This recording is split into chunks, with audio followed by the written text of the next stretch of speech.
یہ ان دنوں کی بات ہے جب ذوالفقار علی بھٹو ایوب کابینہ سے مستعفی ہو کر ملک کے مختلف حصوں کے طوفانی دورے کر رہے تھے اور آمریت کے خلاف مزاحمت کی علامت بن چکے تھے۔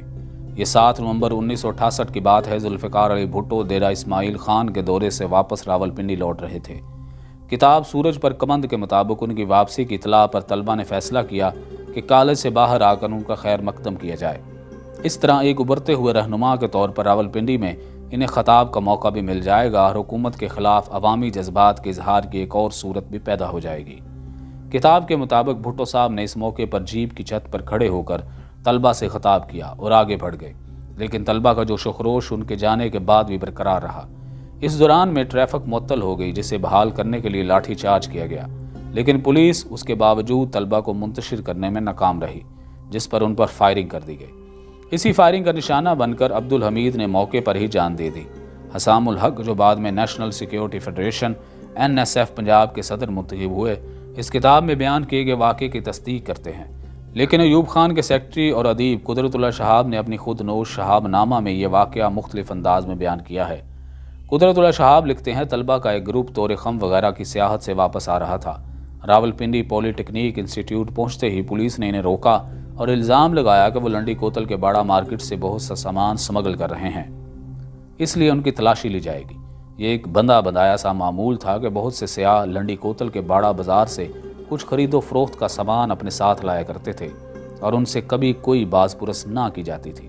اس دستور کے برعکس جب طلبہ سے تلاشی لینے پر اصرار کیا گیا تو انہوں نے مشتعل ہو کر ہنگامہ برپا کر دیا۔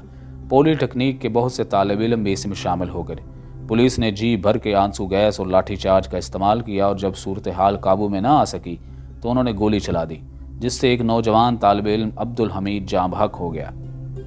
اس واقعے نے پورے ملک میں آگ لگا دی اور ایوب حکومت کے خلاف ملک بھر میں تحریک شروع ہو گئی۔ لیکن اس تحریک کی بنیاد کیسے پڑی، اس کی تفصیل راولپنڈی کے ایک اور سیاسی کردار عبدالرشید شیخ نے بتائی، جو ان ہی دنوں گورنمنٹ کالج اصغر مال راولپنڈی اسٹوڈنٹ یونین کے صدر اور صحافی محمد نواز رضا سیکرٹری جنرل منتخب ہوئے تھے۔ یہ دونوں چاہتے تھے کہ نو منتخب یونین سے حلف وفاداری سابق وزیر خارجہ ذوالفقار علی بھٹو لیں، چنانچہ عبدالرشید شیخ انہیں مدعو کرنے کے لیے ڈیرہ اسماعیل خان پہنچ گئے۔ اپنا دورہ مکمل کر کے ذوالفقار علی بھٹو واپس راولپنڈی روانہ ہوئے تو عبدالرشید شیخ نے ان کی گاڑی میں تھے اور پولی ٹیکنیک انسٹیٹیوٹ میں بھٹو کا خطاب بھی ان کے سامنے کا واقعہ ہے، جس کے بعد فائرنگ کا واقعہ رونما ہوا۔ وہ بتاتے ہیں، اس واقعے سے اگلے ہی روز انہوں نے اپنے ساتھیوں کے ساتھ مل کر شہر بھر کے کالجوں کی اسٹوڈنٹ یونینوں کو جمع کر کے احتجاجی تحریک کا آغاز کر دیا۔ یہ تحریک پرامن ہی رہتی اگر ان پر تشدد نہ کیا جاتا۔ پولیس نے طلبہ کو منتشر کرنے کے لیے آنسو گیس اور لاٹھی چارج کا سہارا لیا، لیکن ناکامی پر پولی ٹیکنیک کے واقعے کی طرح فائرنگ پر اتر آئی، جس پر جلاؤ گھراؤ اور توڑ پھوڑ شروع ہو گئی۔ محمد نواز رضا بتاتے ہیں کہ تحریک کا مرکز گورنمنٹ کالج اصغر مال تھا۔ شہر بھر کے طلبہ آئندہ کے پروگرام اور پالیسی کے لیے اسی کی طرف دیکھا کرتے تھے۔ قدرت اللہ شہاب کے مطابق راولپنڈی میں اس دن یعنی تحریک کے پہلے ہی روز 2 افراد ہلاک ہوئے۔ وہ تحریک جو راولپنڈی کے تعلیمی اداروں سے شروع ہوئی تھی، دیکھتے ہی دیکھتے اس نے پورے ملک کو اپنی لپیٹ میں لے لیا۔ تحریک میں کتنی وسعت اور شدت تھی، قدرت اللہ شہاب نے لکھا کہ جواں سال عبدالحمید کا خون ناحق بہتے ہی ملک کا گوشہ گوشہ بدامنی اور شورش کے لامتناہی طوفان کی زد میں آ گیا۔ 7 نومبر 1968 سے لے کر 25 مارچ 1969 تک کوئی دن ایسا نہ گزرا جب کہیں نہ کہیں طلبہ اور عوام کے جلسے جلوس، توڑ پھوڑ، لوٹ مار، گھراؤ جلاؤ کے واقعات رونما نہ ہوئے ہوں۔ تحریک کی شدت اور زور و شور کے اس بارے میں حکومت کے 2 ذمہ داران نے بہت اہم سوالات اٹھائے تھے۔ ان میں ایک ایوب خان کے سیکرٹری اطلاعات الطاف گوہر اور دوسرے ان کے وزیر انصاف SM ظفر تھے۔ SM ظفر نے اپنی کتاب میں لکھا کہ سابق وزیر خارجہ ذوالفقار علی بھٹو نے حکومت کے خلاف تحریک چلانے کے لیے بہت سوچ سمجھ کر اس وقت کا انتخاب کیا تھا، کیونکہ وہ جانتے تھے کہ ایوب خان پر ضرب لگانے کا یہ بہترین موقع ہے۔ یہ بات لکھنے کے بعد وہ سوال اٹھاتے ہیں، یہ فیصلہ خود ان کا اپنا تھا یا یہ راستہ کسی اور نے انہیں دکھایا تھا؟ وہ پھر خود لکھتے ہیں کہ اس سوال کا ان کے پاس کوئی واضح جواب نہیں ہے۔ اس صورتحال کے بارے میں الطاف گوہر کی حیرت بھی SM ظفر سے مختلف نہیں، لیکن ان کے سوال اور اس میں ظاہر کیے گئے امکانات میں زیادہ وسعت ہے۔ انہوں نے اپنی کتاب ایوب خان فوج راج کے 10 سال میں لکھا کہ آج بھی اس سوال کا جواب دینا اتنا آسان نہیں کہ راولپنڈی میں ہونے والے طلبہ کے ایک احتجاجی مظاہرے نے یک قوامی تحریک کی شدت کیسے اختیار کر لی اور پورا ملک اس کی لپیٹ میں کیسے آ گیا۔ کیا ایوب خان کے نظام کے خلاف عوام کے بڑھتے ہوئے جوش و خروش کو دیکھ کر ان کے کم حوصلہ ساتھی ان کا ساتھ چھوڑ گئے تھے؟ کیا یہ صورتحال ایک طویل سیاسی گھٹن کا شاخسانہ تھی؟ کیا فوج نے بعض سیاستدانوں کے تعاون سے ایوب خان کے خلاف کوئی سازش تیار کر لی تھی، یا پھر امریکی CIA ایوب خان کے زوال کی ذمہ دار تھی؟ ان سوالات کے جوابات میں SM ظفر اور ایوب خان کے صاحبزادے گوہر ایوب نے اپنے اپنے انداز میں دیے ہیں، لیکن اس زمانے کے افرو ایشین سالیڈیٹی گروپ کے سربراہ اور بعد میں ذوالفقار علی بھٹو کے قریب ترین ساتھی معراج محمد خان کی گواہی سب سے مختلف اور بہت اہم ہے۔ معراج محمد خان نے، جنہیں ذوالفقار علی بھٹو نے ایک بار اپنا سیاسی جانشین بھی مقرر کر دیا تھا، نومبر 2012 کے آخر میں مجھے ایک انٹرویو میں دیا جو دسمبر 2012 کو روزنامہ نئی بات میں شائع ہوا۔ اس میں ان کا کہنا تھا کہ ایوب کی ہیبت ایسی تھی کہ بھٹو خود بھی پنجاب میں نکلنے سے ڈرتا تھا۔ اس صورتحال میں میں نے ایک منصوبہ بنایا اور بھٹو سے کہا کہ تم آ کر راولپنڈی میں بیٹھ جاؤ، جب ہم کہیں باہر آ جانا۔ ہم لوگوں نے جو منصوبہ بنایا، اس میں گورڈن کالج کا پرویز رشید جو اب نون لیگ میں ہے، ایک اور دوست اسام الحق، ایک لڑکی نے جس کا نام اس وقت ذہن میں نہیں، بنیادی کام کیا۔ آسام کسٹم کے محکمے میں ملازم تھا، اسے بھی منصوبے میں شامل کر لیا۔ ہم نے یہ کیا کہ کالج کے لڑکوں کا ایک ٹرپ سوات جا رہا تھا، اسے باڑہ بھیج دیا۔ آسام کو میں نے بتایا کہ وہ کچھ سامان خریدیں گے، تم انہیں پکڑ لینا اور 2-4 بیعت بھی لگا دینا، باقی کا معاملہ ہم سنبھال لیں گے۔ اس نے یہ کر دیا اور اس کے نتیجے میں طلبہ نے ہنگامہ کر دیا۔ پشاور روڈ سے فوجی ٹرک گزرتے ہیں، انہیں بھی روکا۔ فوجی ایسی باتوں سے بہت چڑھتے ہیں۔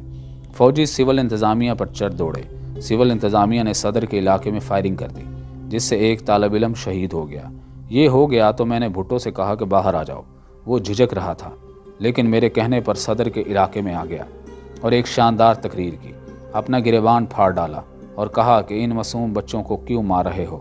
ہمت ہے تو آؤ مجھے مارو، مجھ پر گولی چلاؤ۔ بس اس کے بعد آگ لگ گئی۔ ہم لوگ پنڈی سے نکل کر پورے پنجاب میں پھیل گئے۔ قدرت اللہ شہاب نے ان ہنگاموں کا تذکرہ کرتے ہوئے باڑہ سے آنے والے طالب علموں کی تلاشی اور ان کے سامان کی ضبطی جیسے معاملے پر ہی حیرت ظاہر کی ہے کہ خلاف روایت ایسا کیوں ہوا۔ معراج محمد خان کی جانب سے بتائی گئی باتیں اس معاملے کو حل کر دیتی ہیں۔ کسٹم حکام کی طرف سے جس طرح پولی ٹیکنیک انسٹیٹیوٹ کے قریب کارروائی کی گئی، اس واقعے میں بنیادی اہمیت رکھتی ہے۔ اسی طرح یہ سوال بھی اہم ہے کہ کیا ہنگامہ اتنا شدید تھا کہ اس موقع پر گولی چلائی جاتی؟ اس وقت انسٹیٹیوٹ کی اسٹوڈنٹ یونین کے منتخب عہدیدار اور ان واقعات کے عینی شاہد حسام الحق کے مطابق پولی ٹیکنیک کے ہنگامے میں اتنی شدت ہرگز نہ تھی کہ گولی چلانے کی نوبت آ جاتی۔ وہ دعویٰ کرتے ہیں اس ہنگامے پر فائرنگ کر کے ایوب مخالف تحریک میں شدت پیدا کی گئی، جس سے ذوالفقار علی بھٹو کی مقبولیت کا دروازہ کھلا۔ صحافی محمد نواز رضا کا کہنا ہے کہ وہ اس بارے میں کچھ نہیں کہہ سکتے کہ آیا فائرنگ کا فیصلہ کوئی سازش تھی۔ اس سلسلے میں کچھ شہباز ظاہر کرنے کے علاوہ قدرت اللہ شہاب یا الطاف گوہر کی تحریکوں میں کوئی شہادت نہیں ملتی، لیکن SM ظفر کی کتاب کا وہ باب جس کی ابتدا میں ان فسادات کا ذکر کیا گیا ہے، اس سوال کا جواب ذرا مختلف انداز میں دیتا ہے۔ انہوں نے لکھا کہ یہ اپریل 1968 کی بات ہے۔ راولپنڈی کے ہوٹل انٹر کانٹیننٹل کی راہداری سے گزرتے ہوئے مسٹر ZA بھٹو نے مجھ سے کہا کہ اگلے اکتوبر یا نومبر میں یہ ملک خون میں نہائے گا۔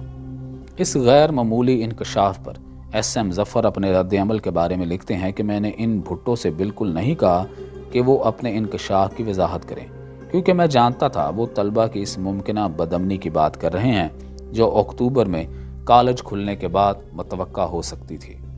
ایوب خان کے خلاف طویل احتجاجی تحریک کے ضمن میں مجموعی طور پر انتظامیہ کا کردار کیسا تھا؟ قدرت اللہ شہاب نے اس سوال پر روشنی ڈالی ہے۔ ان کے مطابق عوامی غیظ و غضب کے سامنے پولیس بے دست و پا ہو گئی تو امن قائم رکھنے کے لیے فوج کو میدان میں اتارا گیا، لیکن بہت جلد یہ راز کھل گیا کہ فوجی افسروں کو در پردہ ہدایت تھی کہ صدر ایوب کے خلاف مظاہرے کرنے والوں پر کسی قسم کی سختی نہ کی جائے۔ چنانچہ شہر میں دفعہ 144 کے نفاذ کے باوجود لوگ ہزاروں کی تعداد میں بھٹو صاحب کی تقریریں سننے کے لیے جلسے اور جلوسوں میں شامل ہوتے رہے۔ اسی زمانے میں ایک اور اہم واقعہ رونما ہوا۔ قدرت اللہ شہاب لکھتے ہیں کہ ملک کے مختلف شہروں میں بڑی تعداد میں اس مضمون کے اشتہار لگائے گئے کہ ملک میں امن اور سلامتی برقرار رکھنے کے لیے بری فوج کے commander in chief general Yahya Khan فوری طور پر اقتدار سنبھال لیں۔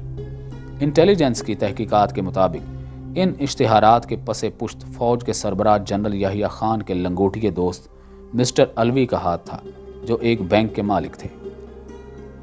ایوب خان کے طویل اقتدار کا تخت الٹ کر یحییٰ خان کے اقتدار کا راستہ کیسے ہموار ہوا، اس سلسلے میں کئی عوامل بیک وقت متحرک رہے۔ ان میں اہم عنصر سرمایہ کا بے محابہ استعمال بھی تھا۔ جنرل موسیٰ نے اپنی خود نوش جوان ٹو جنرل میں دعویٰ کیا کہ یہ تحریک بہت منظم تھی اور اسے وسائل کی کوئی کمی نہ تھی۔ احتجاجی مظاہروں کو یہ سرمایہ کہاں سے میسر آ رہا تھا؟ ایس ایم مظفر نے اس سلسلے میں اپنی کتاب میں دعویٰ کیا ہے کہ اس زمانے میں طلبہ میں بڑی مقدار میں کالا دھن اور سکوٹر تقسیم کیے گئے تھے۔ کسی بھی بڑی تحریک کی کامیابی کے لیے بھاری سرمایہ ضروری درکار ہوتا ہے، لیکن یہ عوامی تائید و حمایت کی جگہ نہیں لے سکتا۔ قدرت الاشعاب کے مطابق یہ تائید و حمایت پولی ٹیکنیک کے بے گناہ طالب علم عبدالحمید کی لاش نے فراہم کی۔ وہ لکھتے ہیں کہ جیسے ہی طالب علم کے قتل کی اطلاع ملی، مسٹر بھٹو برق رفتاری سے موقع واردات پر پہنچے۔ انہوں نے مرحوم عبدالحمید کی لاش کو اس کے آبائی گاؤں پنڈی گھیپ پہنچانے کے لیے ایک زبردست جلوس ترتیب دیا۔ اس طرح راول پنڈی کے گرد و نواح میں 60-70 میل تک جس گلی، گاؤں یا کریا سے یہ ماتمی جلوس گزرا، وہاں پر صدر ایوب کی قسمت کا ستارہ ڈوبتا چلا گیا۔